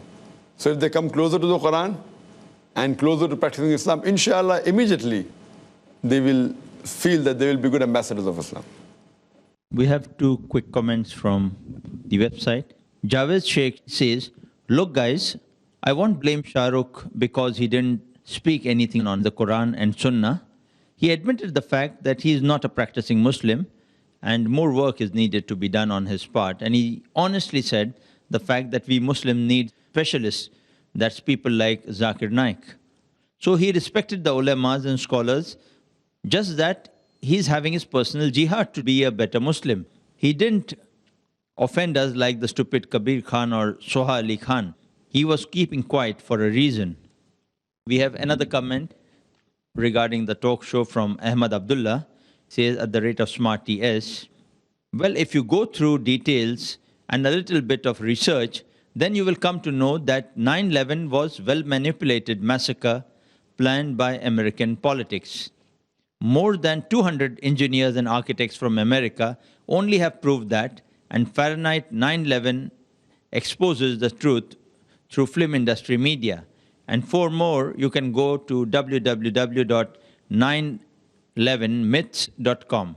Don't get driven by what big banners show you, because what they have is a proper platform, but what you have is a brain to use.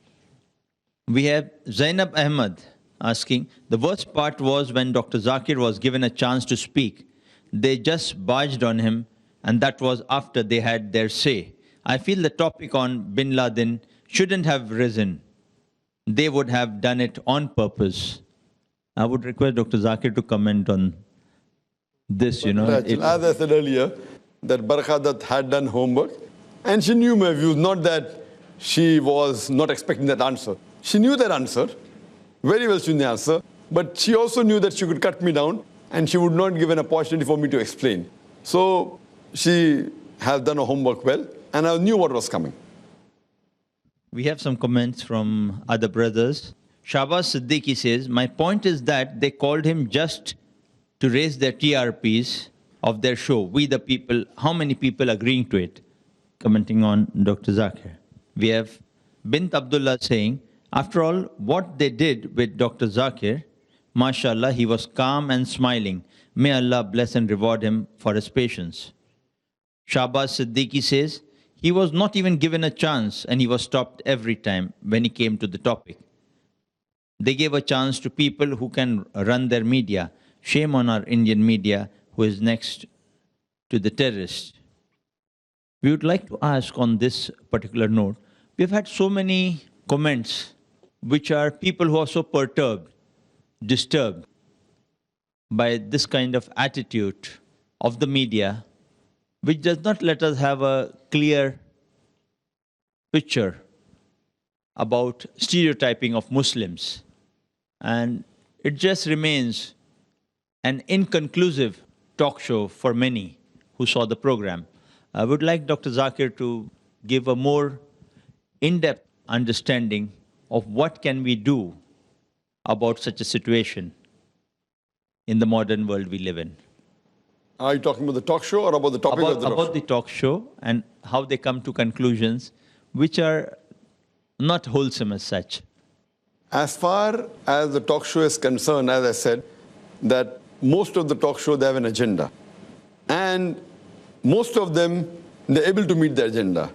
So a viewer, therefore, doesn't know what the real views of the panelists are. Or they get a person on the panel which toes the same line. So therefore, I feel that most of the talk shows, they don't speak the truth. Therefore, I'm not too much in favor of talk shows. And this show that we are having here is made to expose what is behind the talk show. So therefore, next time when a person sees the talk show, you should keep in mind that are these people speaking the truth? Or is the moderator allowing the truth to be spoken? Or is the producer not editing it? So these things will surely, next time, all those who have heard this program would give a second thought before making the conclusion after seeing a talk show. We'll continue our discussion with Dr. Zakir Naik after this break. Assalamu alaikum wa rahmatullahi wa barakatuhu. Let's get back to the discussion, TV talk shows and analysis. Many of the brothers outside and some here have raised the issue that don't we feel in India, many of these talk shows, especially in the kind of societies we live in the modern world, they tend to be more inclusive than exclusive. You have to be more subtle than upright for what you say. That's what they sometimes tend to look at. How would we as Muslims tend to handle this kind of situation that we face in these talk shows? I feel you should call a spade a spade. There's nothing of being subtle. Yes, you should speak with hikmah. As the Quran says in Surah Nahl, chapter 16, verse 125, Udu ila sabri rabbika bil hikmah wal maghzit al hasna wa jadil millati ahsan. That invite all to the way of their Lord with wisdom and preaching and argue with them and reason with them in the ways that are best and gracious. We as Muslims should use hikmah while answering to the media as well as while being on the talk show. 2-3 brief comments from the website, Most of these comments which we are reading out before our audience are mostly on the NDTV website itself after the program was aired. I think more than 60-70% of these comments are taken from there, while a few are from other famous websites which we know of. We have Abdullah Besa who says, I weren't even watching that channel before, but when I came to know Dr. Zakir too will be there, direct, I expected much at least to give him chance to explain the things which those people don't know. I'm sad, really sad. We have Shahbaz Siddiqui who says, yeah, exactly, you watched it because of Dr. Zakir Naik, but there was nothing from him because he was not given a chance to speak, and NDTV got the viewers. A nice plan made by NDTV. Media really sucks. And Danish Khan says, Dr. Zakir did a great job. Got to see his patients today. 3 cheers for him. Can we have some final comments on this from some of our brothers here? And any queries for Dr. Zakir? Yes, brother. The aim of this program was to expose the double standards of the media, I suppose. Do you think we have reached the aim? That is number one. Another thing is, how do we reach out to the people who are watching NDTV? I mean, this will be aired on Peace TV. What about the viewers who are hooked on to NDTV? How do we reach this exposed matter to them? As far as have we reached or have we achieved the goal? Yes, to a great extent. To a great extent, yes. How can we reach the viewers of NDTV? I feel besides this being aired on Peace TV, it will be aired even on other channels. Surely NDTV will not accept it. Surely. They aren't that bold. What we can do, we can post it on the internet, on the YouTube, and make it popular. So that's one way who the seekers of truth. As far as everyone who has watched this program will not be able to see it. But what we fail to realize that the viewership of Peace TV, according to me, is far more than the viewership of NDTV. NDTV may have more viewership in India, but Peace TV is an international channel which has more than 100 million viewers. So in terms of that, the Peace TV viewership is bigger. And our main aim is not only to let the viewers of NDTV know about it. Viewers of all the satellite channels should know. So anyone who is a TV watcher, who watches normal channels which have talk shows, they would be aware that when they watch a talk show, what is behind the scenes. We have a brother here, Smarty S. He says, I'm confused here. There are hundreds of videos of Mr. Zakir Naik openly saying against India and praising terrorists. He also says 9/11 was done by Americans, not by some jihadis. Why are my Indian Muslim brothers supporting him instead of SRK or Madni Sahib, who are standing against terrorism? I think Dr. Zakir would be the best one to answer I would that. like Smarty S to point out a single talk of mine where I have spoken against India. I always say I'm proud to be an Indian. I'm proud to be a Muslim also. I'm proud to be an Indian Muslim. As far as supporting terrorists, in fact, I've given the talk on terrorism. And the Quran clearly mentions in Surah Ma'idah, chapter 5, verse 32, that if anyone kills any other human being, unless it be for murder or for spreading corruption in the land, it is as though he has killed the whole of humanity. So killing any innocent human being, according to the Quran, is as though he has killed the whole of humanity. I'm totally against a person terrorizing any innocent human being. What he may be saying, who he thinks is a terrorist, and who I say I don't know. So if I don't know, and I've got no proof that the person is the terrorist, I cannot condemn him. That doesn't mean I'm supporting terrorism. What I'm saying, that who they call as a terrorist, there isn't any sufficient proof to call that person a terrorist. But terrorizing innocent people in all ways has to be condemned, and Quran and Islam condemns the killing of any innocent human being. Jazakallah, brother. May we have 2 or 3 questions from the brothers? The next question from the brother in the front. What is the Muslim identity, and is it required?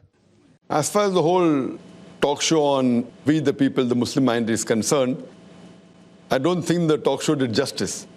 What is the Muslim identity? And if you want to know what the Muslim identity is, you have to go to the authentic sources. That is the Quran and the Sahih Hadith.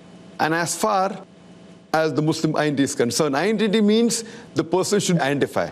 The practice of Muslim are many. You should be honest, you should not cheat, you should not tell a lie, etc., etc. But identity means a label. And the label for a Muslim is, as per mentioned in the hadith of the Prophet Muhammad ﷺ. It's mentioned in Sahih Bukhari, volume number 7, in the book of dress, hadith number 5892, that the beloved Prophet Muhammad ﷺ said, that do the opposite of what the pagans do. Trim your mustaches and let your beard grow. So growing the beard is the commandment of the Prophet. And that is one of the identity of the Muslim. It's a sunnah. Some people call it fard, the difference of opinion. But no one says that it is not part of Islam, except those people who don't have knowledge of Islam. And the other identity is covering the head. The Prophet always, whenever he went out, he always covered his head. Sometimes with a helmet, sometimes with a turban, sometimes with a cloth. Covering the head is the sunnah of the Prophet. And this can be seen in various hadith of Sahih Bukhari, volume number 7, in the book of dress, chapter number 16, as well as Sahih Bukhari, volume number 7, in the book of dress, hadith number 5807, where the Prophet covered his head. Though it's not a fard in Islam to cover, it's not compulsory in Islam to cover the head, it's a sunnah, it is recommended. So these two things, covering the head, whether with a turban or with a cap or with a scarf, the gent scarf which is called as a gatra, and sporting a beard, is the true identity of a Muslim. And if a person is proud to be a Muslim, he should be proud to wear the label. As I mentioned earlier, that a doctor is proud to put doctor before his name because he's proud to be a doctor. Similarly, a person who is a practicing Muslim and is proud to be a Muslim should wear the identity, the label of a Muslim, that is the cap or a turban covering the head and sporting a beard. Yes, brother. Dr. Zakir, has your Muslim identity, the beard and the skull cap, ever been an obstruction for you, especially post 9/11?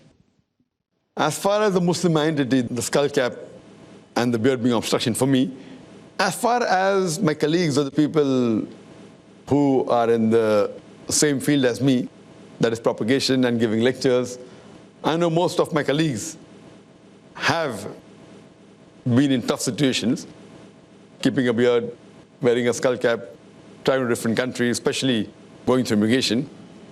But as far as I'm concerned, alhamdulillah, summa alhamdulillah, this cap and beard has never ever been an obstruction before 9/11 or post 9/11. In fact, it has benefited many times. Never was I in a situation where I felt that this is causing obstruction. Yes, there were situations which were delicate, especially when I traveled to different countries. And there were many occasions where they did question me. And especially the attire that I am.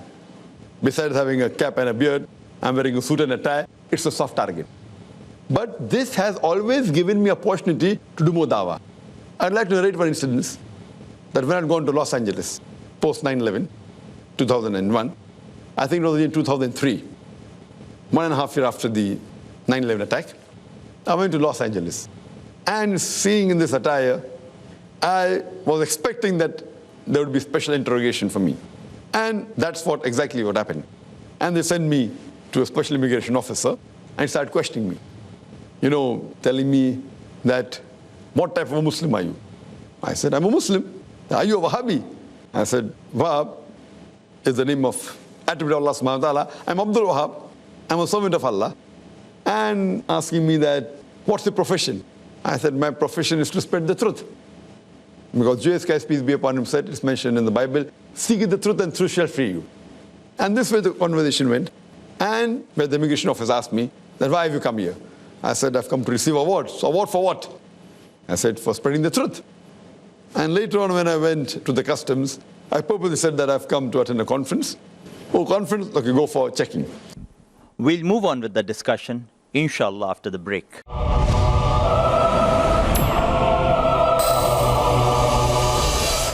Assalamu alaikum wa rahmatullahi wa barakatuhu.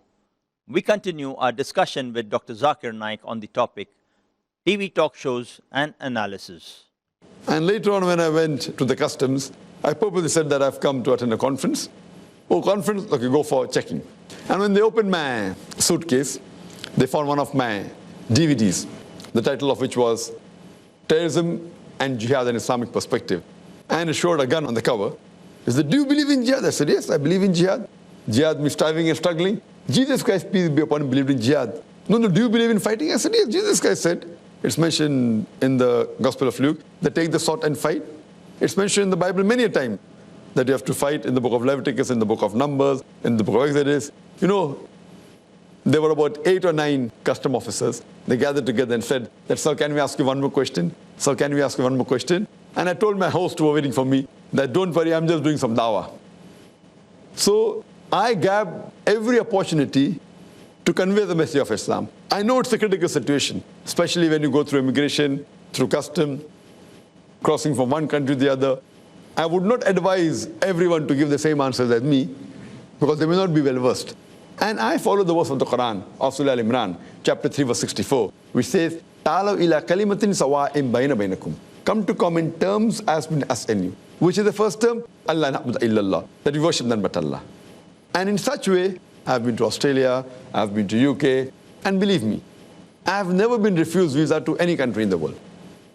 And lately, after Peace TV started, I was recently last year in UK, and you know the Heathrow airport has a long queue. So I said, oh, it'll take another half an hour. And I was towards the end of the queue. Then there's an Englishman who calls me. I said, okay, one more interrogation. He said, Dr. Naik, how are you? Oh, have you come for a talk?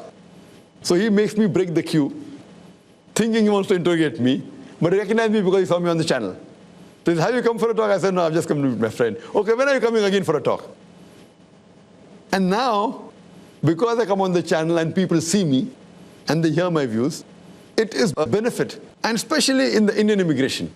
In the Indian immigration, most of the time, more than 75% of the time, when I go out of the country, when I come in, the immigration officer recognizes me, whether it's a gent or whether it's a lady.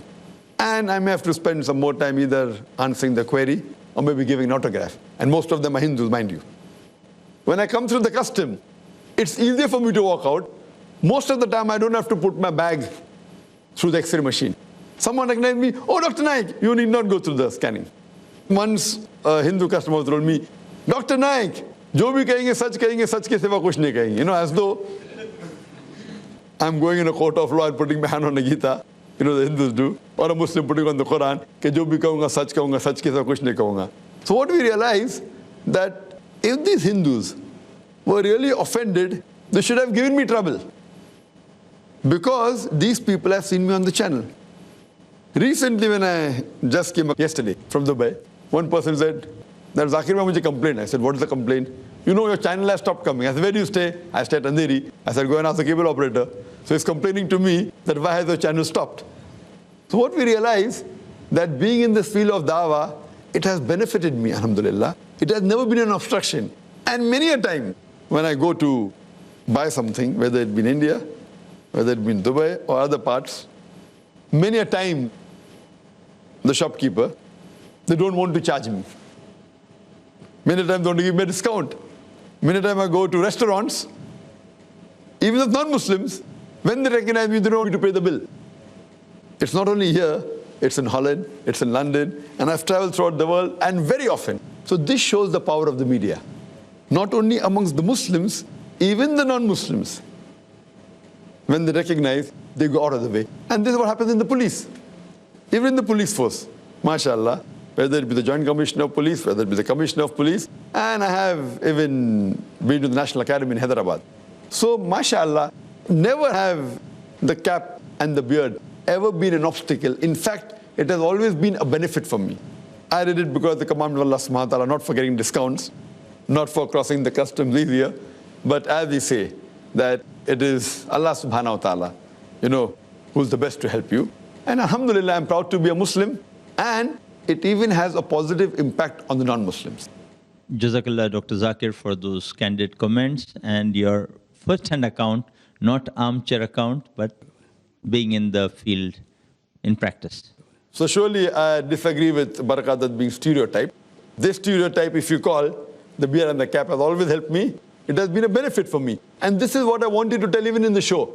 And you could see I was always raising the hand, and, you know, as Tanvi rightly said, he was there in the show. So he could know that I was raising the hand 75% time. But on the show, you could hardly see me maybe once or twice raising the hand. And I was following the rules. I don't want to interject anyone. I don't want to cut anyone. I'm not the moderator. So here you could see that though I was trying my level best and I felt like answering every query, it was like a battlefield going in my mind, the wrong comments made by the panelist and by the moderator. I wanted to answer to every of the query, but that's not the way how things go on. You cannot have everything what you like. Maybe the audience and maybe Allah knows better. Your patience, inshallah, would be rewarded. Allah knows His ways and plans, inshallah, in a better way. We have two comments from the website. One we have from Rizaul Islam. He says, Assalamu alaikum, all of you. Jazakallah. May Allah reward you. I totally agree with what that's all the earlier people have mentioned about Dr. Zakir. Alhamdulillah. Here you all can watch most of those documentaries. One, it is on the website topdocumentaryfilms.com/watch-online. Second, www.911docs.net. And the third one is hubpages.com/hub-best-911-documentaries. So check it up, find the truth, share people as much as you can do. Best of luck, all of you. See more. May Allah help us to spread the truth. Ameen.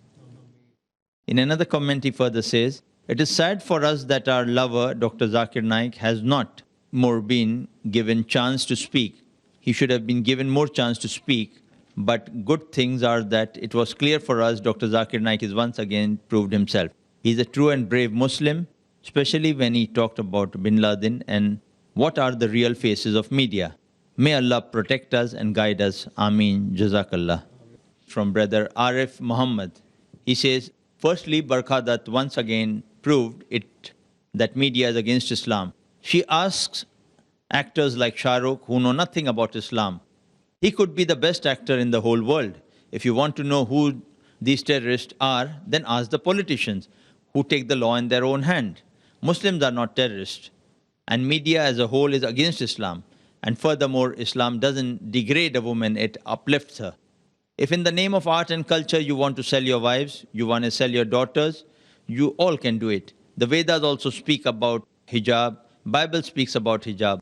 That is never discussed. And furthermore, Bhagavad Gita has more number of verses of fighting than Quran. Even Bible has verses of fighting that will never be discussed. Anyone wants to speak to me, mail me at arif_chef@yahoo.com. I am a chef and I am not a terrorist.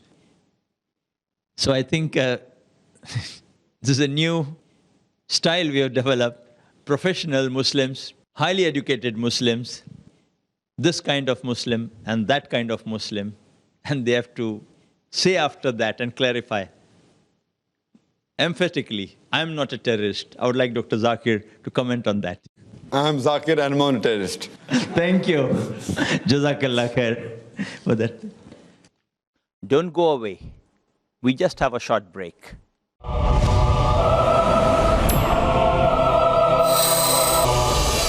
Assalamu alaikum wa rahmatullahi wa barakatuhu. Good to have you back again on this program, TV talk shows and analysis. Lastly, we have one last long comment and a letter from one brother. It's interesting, it's long, but you would sincerely, carefully listen to what he has got to say. This is brother Omar Sharif of Discover Islam Educational Trust. He has analyzed the talk show carefully, and this is what he says. Well, it was a very restless evening to start with when the masses came to know of a unique event where Shah Rukh Khan, Dr. Zakir Naik, Karan Johar, Soha Ali, and others were set for a rendezvous on a sensitive issue. The event was aired by NDTV 24/7 TV channel in its regular program, We the People, with the topic of discussion Muslim identity, anchored by Barkhadat, a woman well known to the masses in India. Interesting things were surfacing at the event. What is it? Barkhadat is worried about the Muslims wearing the skull caps, the Muslims wearing the burqas, the Muslims sporting the beards, and so on. I wonder why she and her team, including Mr. Pranoy Roy, haven't organized an event on the Hindu identity as well. Why can't Barkhadat invite members from the RSS, the Bajrang Dal, the BJP, and so on, and ask them questions like, why do you wear saffron robes? Why do you drink the cow's urine while considering it to be sacred? Why do you not let the Shudras inside the temples? Why do you go naked in Haridwar? I'm talking about the Naga Babas. Why do you eat the flesh of the dead man while burning in the pyre? I'm talking about the Agoris.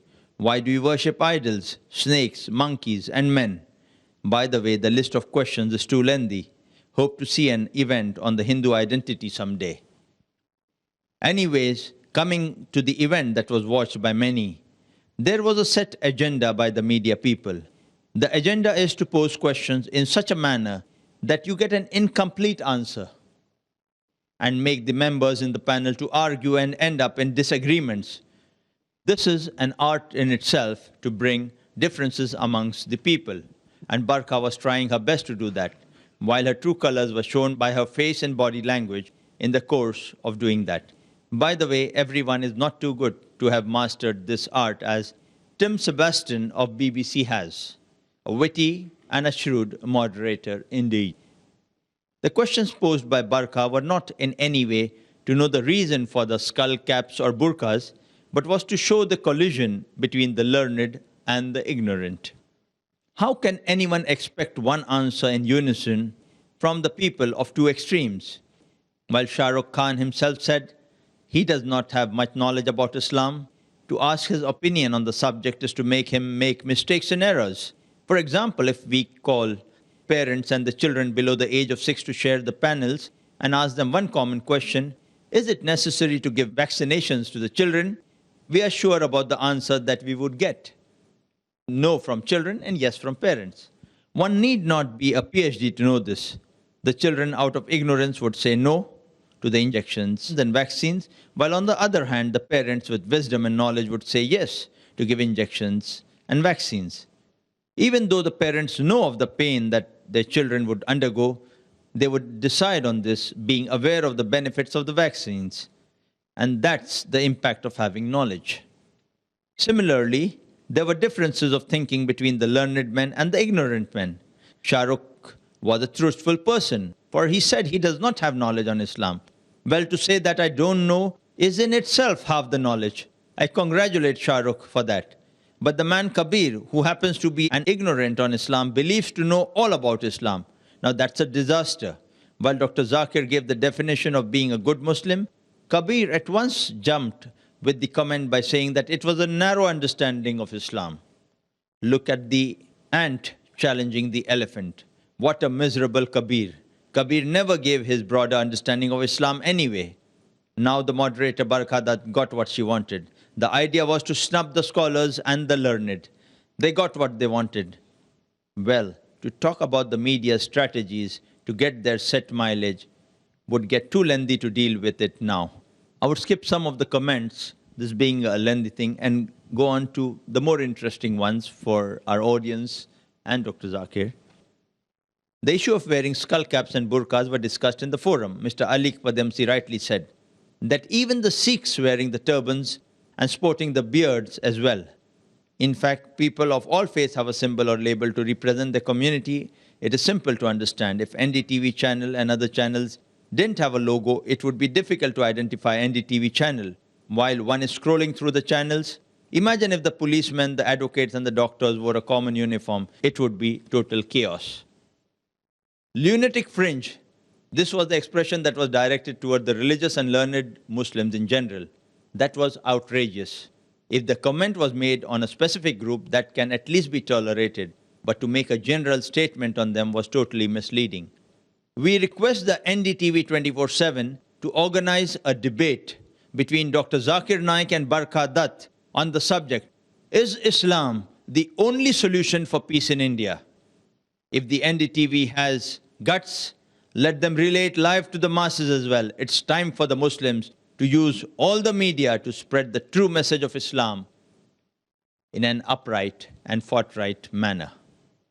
This was written by Brother Umar Sharif, who is the president of Discover Islam Educational Trust, Bangalore. If NDTV agrees, which I doubt, I will surely love to have a debate as long as it is aired live with Barakadat on any topic on Islam, even the same topic, Muslim mandate. But it should be live.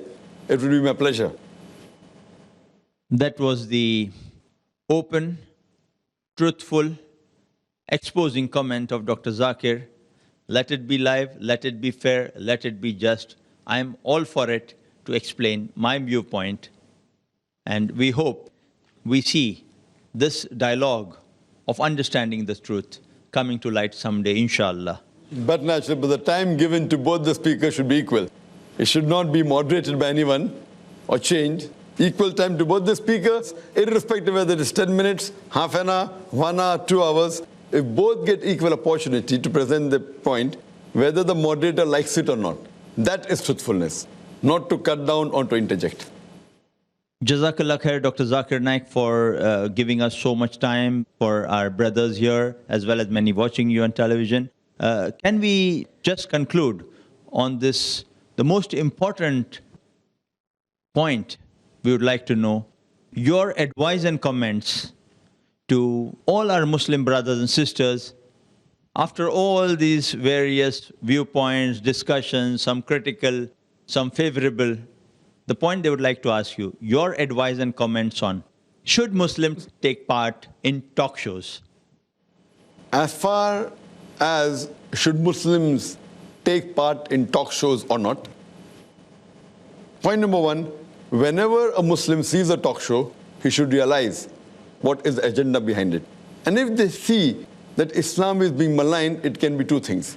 Either they bring a person who calls himself a Muslim but has no knowledge of Islam, so he makes a fool of himself, and he easily lets Islam be maligned. Or they may get a person who's knowledgeable and may not give him an opportunity to speak. So in this scenario, my advice to the Muslim Ummah, as far as attending talk shows are concerned, that if the person has no knowledge, he should not attend. But if the person has knowledge, and if he comes on the media otherwise, whether in the print media or satellite media, he should not take part in a talk show generally without putting down conditions, because there are high chances that his answer will be manipulated. But on the other hand, if a person has knowledge on Islam and is well versed with the media but has no opportunity to come on the media, then he should take part so that at least the damage done by the media is minimized. As far as my final advice to the Muslim Ummah is concerned, that whenever they watch any channel, whether it be a news channel, whether it be entertainment channel, whichever channel it is, keep in mind that one of the main agendas of the media is to malign Islam. So whenever they find that Islam is being maligned, don't be impressed by it. It may be a distorted form. Therefore, if you see my talk, Media and Islam, War or Peace, I have said in detail how does the media go to different extents in trying to fulfill the agenda. That's the reason I personally am not too much in favor of news channels. Because according to me, news channels are more dangerous than the other channels. Because the other channels may have certain haram on it, maybe dancing, maybe singing, maybe pornography. But the news channel, it endangers the iman of a Muslim. It can lead to kufr. Therefore, according to me, the news channels are more dangerous than the other channels, especially for a Muslim. It can attack his iman and lead him to kufr. Therefore, beware. Whenever you watch a news channel, don't get swayed away by it. When you read a newspaper, even the newspaper is biased.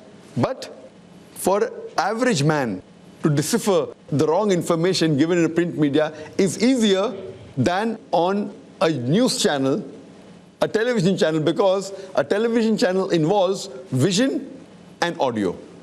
And if that is manipulated, a layman may not know the difference and will think that actually happened. That's the reason. Be careful next time you watch any news channel or talk show, and then inshallah you may be able to decipher, if not all, at least part of the deceit of the media. Wa akhir da'wana alhamdulillah bil alamin. We thank Allah subhanahu wa ta'ala for making possible this interactive and analytical forum on TV talk shows for all of us present here today, as well as the millions who'd watch this, inshallah, on television. We thank all our brothers who have given us valuable inputs, queries, and concerns as a contribution to this program.